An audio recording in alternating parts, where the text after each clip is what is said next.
our district lecturer should come, lecture, and following that, we will return. Amen. Amen. Yes, Lord. Yes, Lord.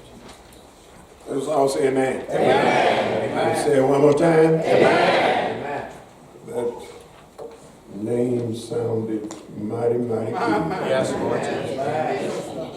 Jesus. Jesus. Isn't it something? Yes. You can just say the name. All right. If you know anything about Yeah. it, you want to just shout Yes. Yes. that name. Jesus. I tell you, could have just kept on a little while longer on that. All right. I looked at our speedy day. They were moving down the program. And it looked like I'm a little nervous than I ever been before. All right. I don't know whether it's because of the fact that I've gotten older, Right. whether it's because we have Moderator Michael Jossel, Senior, That's right. and the equipment family.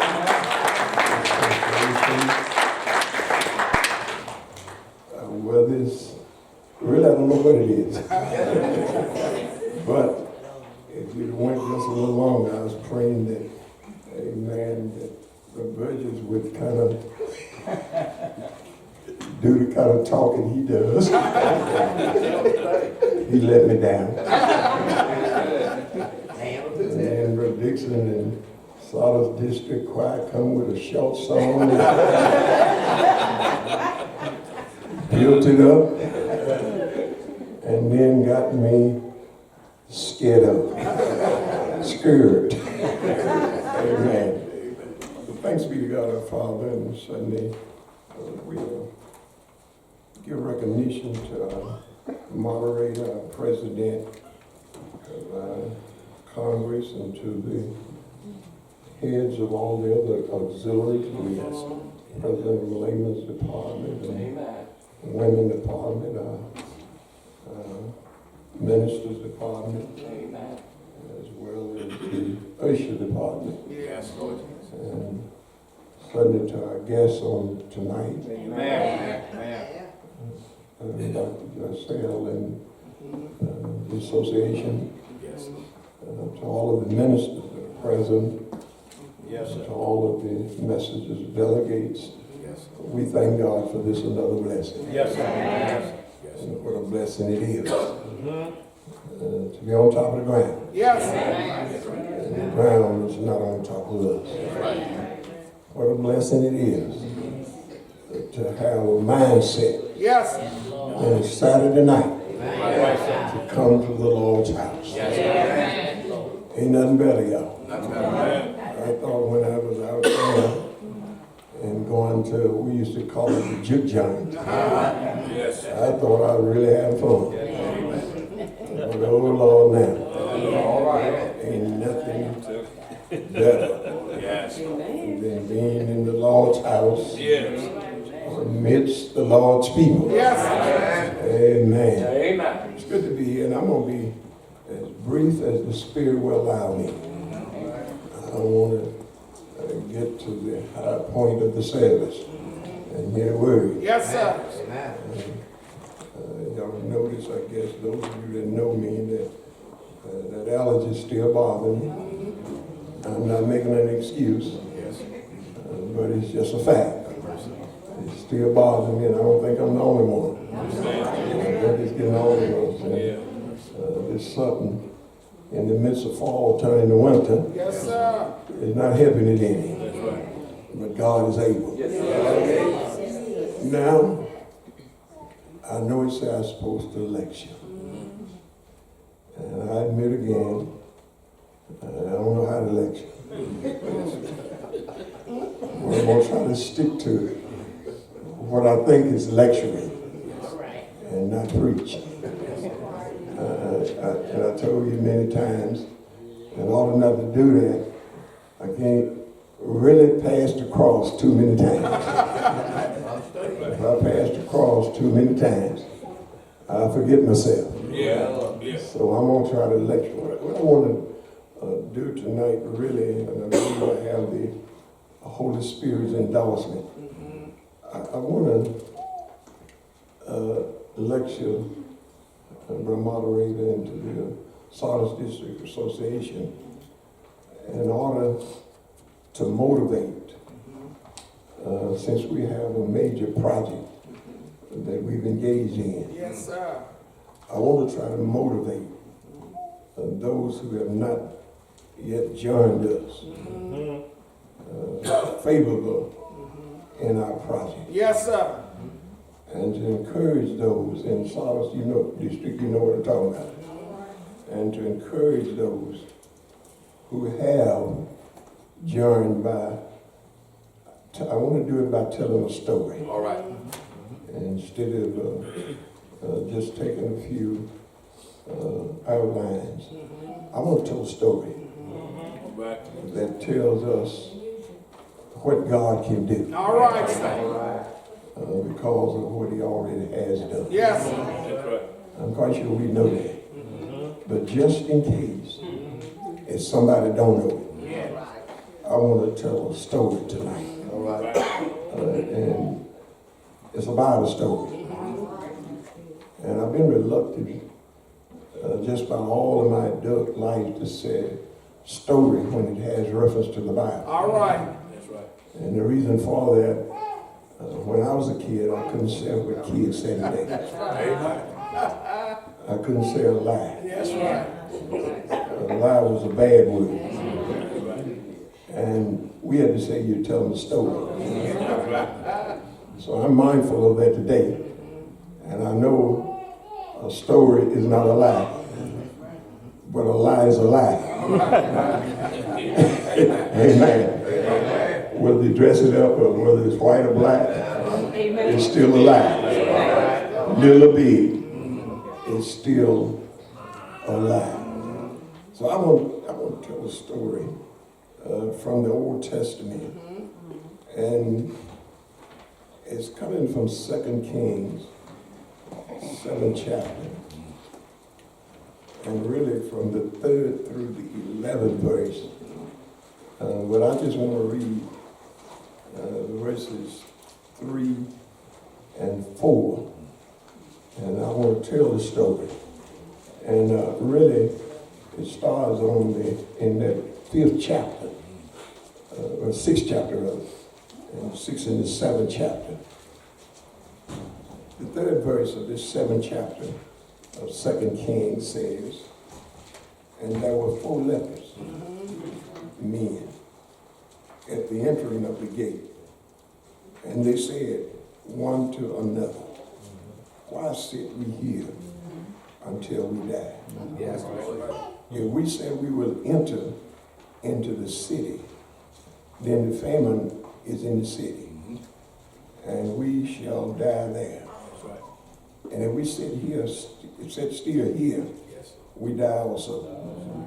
Now therefore come, and let us fall into the host of the Syrians. If they save us alive, we shall live. And if they kill us, we shall die. Either way, from the human perspective, Yes. it seems like we're going to die. That's right. But there's a divine perspective. All right, sir. And I don't know who this applied to and who it's talking to. But I think the Spirit told me to look at this and tell him this story. And tell somebody, don't die in the waiting room. All right. Don't die Don't die in the waiting. in the waiting room. Get up and do something. Get up and be about the business. That's all right, Pastor. We're going to die anyway. But don't die waiting. When the Spirit gave me this, and I didn't tell this the first time I preached it, but I thought about when a church I was pastoring, and I pastored 5 churches, different times. And I also served as assistant chaplain in the United States Army. Well, that was the church I was pastoring. It was in the state of Mississippi. And when I went to the church, we had what we call outdoor toilets. And I got tired of going to the outdoor toilet. And I said to them, we're going to get some indoor toilets. I was from the country, didn't know about laboratories or restrooms. It was a toilet. So we're going to get some indoor toilets. And I said, I want us to pledge. And let's each pledge $100. That's what we needed to get started on the indoor toilets. And one of the members said, well, it ain't no problem, so I got the money. And said, I'm gonna make a pledge of $100, but I'm gonna wait and see how many others go. Pay $100. We built the indoor restrooms and almost paid them off. And he was still waiting. I checked the books. He died and went across the river. And he's still waiting. And I mentioned it to my friend, the Reverend Dr. Ellis, and also to Reverend Hughes. And Reverend Hughes said, since he went across the river, I hope he could swim. So he died waiting. Now I don't know where he went, but I thought about that. I wanted to look at this passage, and I'm going to be as brief as possible in this passage. And in this particular passage of our message today, we have 4 men that's sitting outside of the gates of Samaria. And every outlook of their situation says, you all are dead. That's right. Yeah. They've been put out of the city because they had this disease. In the Old Testament, it says the belief was that this disease was because of some sin. Yeah. And they'd been put outside of the city, sick. Couldn't go nowhere. Yeah.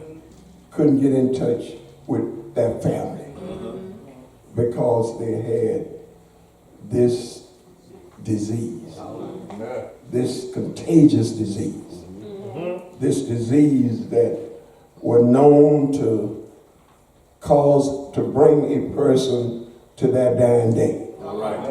Unless there was a miracle. Yeah. And they was cleansed of this disease. So they was in a bad predicament. Not only was they sick, but if you read that 6th chapter of 2 Kings, you would discover that the Syrians had often attacked Israel. They were just aggravating. Come in and attack. And the Syrians had at that time, one of the most well-equipped armies that there was. And they was experienced and skilled fighters. So Elijah, they was attacking Israel. And Elijah would always get the word from God to prophets. And he would go to the king and tell the king. And I'm going to make this short because I don't want to make it long. We want to hear the message. And tell the king. And the king, because of who were fighting for Israel, they would always be victorious. But Elijah got the word that they was headed again from the Spirit, from God. God sent somebody to tell him. And what he did was, when they came, he spoke to God and asked God to blind him. God blinded them. And when God blinded them, Elijah led them to Samaria. And when he led them to Samaria and prayed to God to open their eyes. And God opened their eyes and they saw the one they thought they were surrounding Israel. So they surrounded Samaria. And as they surrounded Samaria, being as powerful as they were, and that's another danger, or another difficult situation that these 4 lepers is placed in. Yes, sir. Because they sick, they've been put out of the city, and now here's an army surrounding where they are. You can just imagine how they feel, can't you? And not only that, because of the Assyrian surrounding Samaria, a famine came in that land. All right. And I mean, it was one of the worst ones that ever had been. It was so bad until they had very few horses left because they was eating their horses. Not only that, it got so bad until they began to eat their children. One lady, 2 ladies got together. And one of the ladies said to the other, said, let's boil our sons and eat them. And said to the other lady, I tell you what, you boil yours today and let's eat your son. And then I'll boil mine tomorrow. The lady she was talking to boiled her son and they ate her son. And then the next day when they got ready to cook the lady's son that was talking, they couldn't find her. She went to the king and talked to the king. And the king said to her, what do you want me to do? And to cut it short, a famine in the city. Famine in the city. They have leprosy at the gate. The Syrians surrounding them. Now they could have just sat there and gave up. That's right. And just died. Then we're going to die anyway. If we go back in the city, if we don't get stoned to death, we ain't going to have nothing to eat. Right. If we sit here, we sure going to die. If we get up and make an effort to do something, there are possibilities. You know what I'm trying to share with us. If you haven't joined us, there's still possibilities that you join us in this project. And it's much needed, y'all. This project is much needed. If you don't believe so, follow the, well, you can't do that, kids, because of the law and the way we treat it. But I be with the laymen in South North School, and we go to the eternity school. And if you just go there and sit and listen at those kids with no desire to do anything, you say it's much needed. And what makes it so bad, they're our children. Most of them are our color that are sitting there and don't want to do anything. Matter of fact, one young man told me, I asked him, what you going to be? I'm not going because I'm going to die anyway. We need this where we can have tutoring and where we can have some places on the come and have recreation, and then why we can tell them about that name the choir just sang. We can't tell them in the schools. There's a certain line that we have to cross. But if we get them on our campus, we can hoop on them. I know hooping ain't telling them nothing. But if we get them in on our premises, in our territory, we can tell them something. So now, these 4 letters sitting there, and they came together. I don't know who suggested it, but they came together and said, why sit we here until we die? We know 2 things. Number 1, we know if we sit here, we ain't got no food. Yes, sir. We getting sicker and sicker, ain't got no medicine. Just 4 of us.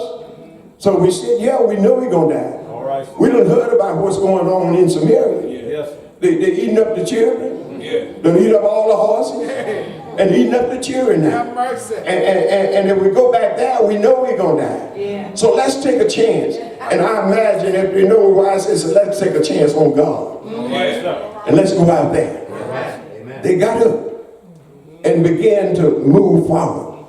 While the Syrians were, while the enemy were. And as they moved forward, God began to work. That's what I'm trying to tell you. If we move forward, if we take a step, God will work it out. Matter of fact, He already got it worked out. They began to move forward. And as they moved forward, 4 men moving forward. Yes, sir. But God amplified their steps. And God can do anything else but fail. He amplified their steps. And the Assyrians heard chariots, and they heard many horses, and they heard many men, footsteps coming. And he said the Israelites done got together with the Egyptians and with other tribes around us, and they done joined with the kings, and there's too many of them. And they ran away and left gold, left food, left clothes, ran away because of what God did. But the four men put forth an effort. We need to put forth an effort. And if we do, God will do the rest. And y'all read them chapters. Because when they got to the camp, where the Assyrians was, they found gold. they did. Found food. And just 2 tents. And they sat down and they ate until their stomachs were full. And then they got something and went hid it. Then came back and went into 2 more. Found the same thing and went hid something. And then they thought like they supposed to think, we ought not just be selfish. Let's go back. Let's go back to Samaria and let's tell them what we found. Went back and told them what they found, and they undoubtedly eat up all the horses the Samaritan was, because they said, let's take 5 or 5 of the one we got and let's go out there and see what's going on, because it might be a trick. But when they got out there, they found sufficient food, sufficient clothes, and gold in order to supply their every need. And I'm through with this, y'all. But read that. But let me tell you something. God still can do what he did then. You know what I discovered? That God knows what fish got money in his mouth. And he'll tell you, go down to the brook. Catch that fish. First one you catch, look in his mouth. He got some money there. Get the money and build the building that you want to build. God is able. I don't believe we believe that. But he's able to do anything but fail. I'm going to leave this alone now. Let's trust God. That might not be an election, but it was a story that we can bring to reality in this day. We can bring fulfillment this day. Let's do it. God bless you.